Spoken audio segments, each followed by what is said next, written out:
Не забудьте подписаться на наш канал, чтобы увидеть такие автомобили.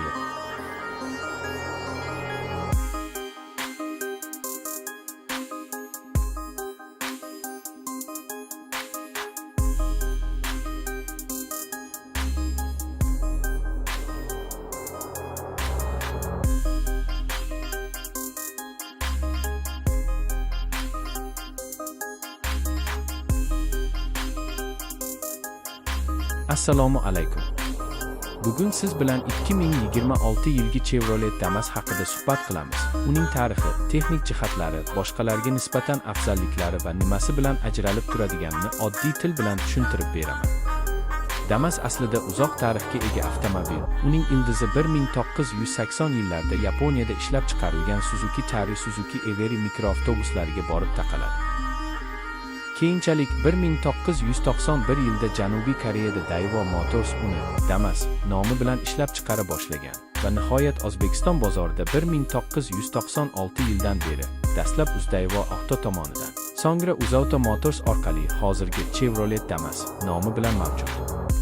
2026 yilda yangilangan model asl dizaynini saqlagan holda, ayniqsa shahar uchun qulay, minimalistik mikrovan minivan shaklida taklif etiladi. Uning dvigateli 8 litr hajmda va taxminan 68 ot kuchiga ega ekanligi rasmiy ma'lumotlarda ko'rsatilgan. Salon va yuk bo'limi jihatidan Damas bir nechta konfiguratsiyalarda keladi. Yo'lovchi versiyasi, masalan, 2-3-2 joylashuv, kombi, ya'ni yo'lovchi yuk aralash varianti, hamda yuk tashish uchun furgon shaklida. Bu esa uni kichik bizneslar, oilaviy sayohatlar yoki logistika xizmat ishlari uchun mos qiladi. Yoqilgi sarfi jihatidan ham Damas tejamkor. Odatda shahar ichida 6,5-9 3 litr 100 km oraligida ko'rsatilgan.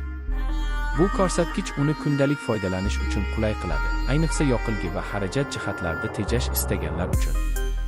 Salonda oddiy, ammo amaliy jihozlar mavjud. Masalan, radio AUX supporti, eshik va oynalar dizayni shahar sharoitida qulay, ham yuk, ham odam tashish uchun moslashuvchan. Tormozlar old disklardan, orqa esa barabanli. Bu oddiy va xizmat ko'rsatishda oson bo'lgan konfiguratsiya.